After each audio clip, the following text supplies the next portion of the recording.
کوئی شخص بھی کوئی بھی لبادہ اوڑھ کے آ جائے فرق نہیں پڑتا. یہ جو علم ہوتا ہے نا یہ انسان کو بااعتماد کرتا ہے. آپ کے پاس حضرت شیخ الاسلام خواجہ قمر الدین سیالوی رحمۃ اللہ علیہ کے پاس ایک شخص آیا چونکہ عالم تھے. اس نے آ کے کہا امام اعظم کی بات نہیں ماننی چاہیے. تو کچھ لوگوں کو کسی کا اعتراض سن کے غصہ آتا ہے, کچھ کو ہنسی آتی ہے کہ ہر بیچارہ دیکھو کیا کہہ رہا ہے, اس کا شعور دیکھو. عالم تھے نا, علم ٹھہراؤ پیدا کرتا ہے, بردباری لاتا ہے. فرمانے لگے کیا کہا تم نے؟ کہا جی امام صاحب کی بات نہیں ماننی چاہیے. تو خواجہ صاحب فرمانے لگے تیری یہ والی بات مان لوں؟ وہ چپ کر گیا. کہنے لگا جی آپ کیا کہہ رہے ہیں؟ فرمانے لگے تو مجھے یہ کہہ رہا نا کہ امام صاحب کی نہ مانو میری مانو, یعنی تیری مان لوں اور جنہوں نے رسول کریم کے صحابہ کی صحبت اٹھائی ہے ان کی بات نہ مانوں. یہ کب ہوتا ہے؟ جب آپ کے پاس آج علمی پسماندگی بہت زیادہ ہے. اس کی کچھ وجوہات ہیں.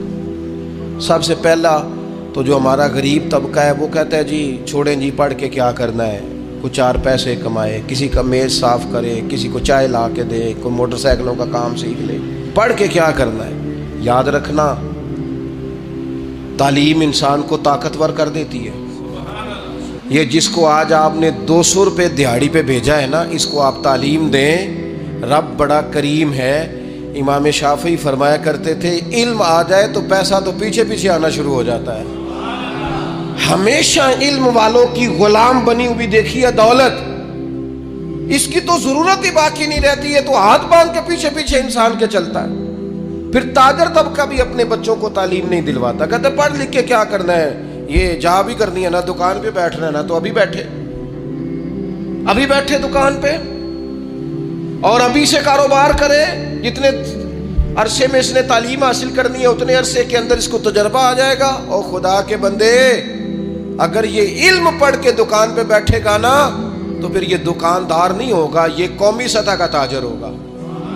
پھر یہ اس طرح کا شخص ہوگا کہ جو کئی لوگوں کو اور ساتھ لے کے چلے گا. پھر امپورٹ ایکسپورٹ کی دنیا میں یہ بڑا نام کمائے گا, اسے آگے بڑھنا ہے. علم اس کو مضبوط کر دے گا, یہ اپنی فیلڈ کے اندر ہی طاقتور ہو جائے گا. لیکن دکان پہ بھی بٹھا تو علم پڑھا کے بٹھا. محبوب نے بٹھایا تھا نا پڑھا کے جناب عثمان غنی کو, حضور سے دعا لے کے تقوی اختیار کر کے دین سیکھ کے تجارت کرتے تھے نا حضرت عبد الرحمن ابن عوف, تو پھر اس کا رنگ ہی کچھ اور تھا. ایک تیسرا مسئلہ ہے جس کی وجہ سے تعلیم لوگ حاصل نہیں کرتے. ایک تیسرا مسئلہ ہے, وہ ہے فضول خرچی ہماری.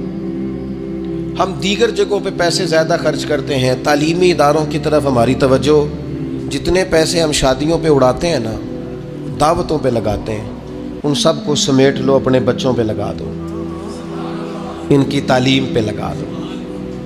آپ ان کو باشعور کر دو. ایک عربی شاعر کا مقولہ ہے, اس نے کہا تھا یتیم وہ نہیں ہوتا جس کا ماں باپ نہیں ہوتا, یتیم تو وہ بچے ہوتے ہیں جن کو کوئی تعلیم و تربیت نہیں دیتا. وہ یتیم ہوتے ہیں بچے جن کو کوئی تعلیم نہیں دلواتا, کوئی تربیت نہیں کرتا, وہ یتیم رہ جاتے ہیں. وہ لاوارث ہیں بنیادی طور پر, اس لیے کہ کسی نے بندوبست ہی نہیں کیا. موٹر سائیکل لے کے دیا, تو نے کتاب کیوں نہیں لے کے دی؟ تو نے اسے مہنگی گھڑی پہنائی ہے, تو نے اسے تفسیر کیوں نہیں لے کے دی؟ تو نے اسے مہنگا موبائل تھمایا ہے, تو نے اس کے ہاتھ میں رسول اللہ کے دین کی کتاب کیوں نہیں تھمائی؟ ہم نے فضول خرچیاں کی, ادھر کی ادھر کی, یہاں کی وہاں کی, لیکن اپنے بچوں کی تعلیم پر ہم نے خرچ تھوڑا کھائیں, سادہ کھائیں, سادہ لباس پہنیں, لیکن سرمایہ بچوں کی تعلیم پر لگائیں. اور میں ہمارے ہاں آج کل محفلیں ہوتی ہیں, آپ محفل کرانے والے سے کہیں اللہ خیر کرے, اس کے پاس 10 لاکھ بھی ہے, ایتھے بھی جلسہ کرنا ہے, اوتے بھی جلسہ کرنا ہے. اسے کہیں مدرسے پہ پیسے خرچ کرنے ہیں, کہتے دیں گے تو 50,000 زکوٰۃ دا عیدوں بعد. کیا مطلب؟ اب میں تو تھک گیا ہوں اس کام سے. میں کہتا ہوں جلسے تو وہ تو مطلب محفلیں تو وہ ہو رہی ہیں اور ہوتی رہیں گی, لیکن یہ عجیب بات ہے نا کہ جلسوں پہ جانے والے مولوی نعت خواں پیر وہ امیر ہوتے جا رہے ہیں اور مدرسے غریب ہوتے جا رہے ہیں. سارا کچھ ہو رہا ہے. لیکن ہم وہ کام کرنے کو تیار نہیں جو اصل کام ہے، جس سے روح انقلاب برپا ہوگی، اس طرف ہماری توجہ نہیں۔ ادھر ادھر کا خرچہ جتنا مرضی کرا لیں، آپ دیکھ لیں کہ عرسوں اور قوالیوں پہ اور درباروں پہ اور کبوں پہ کتنا خرچ ہوتا ہے، اور مدرسوں پہ کتنا خرچ ہوتا ہے، کتابوں پہ کتنا خرچ ہوتا ہے۔ تو تعلیمی مزاج پیدا کریں، علم کو سپورٹ کریں ہمیشہ، تعلیمی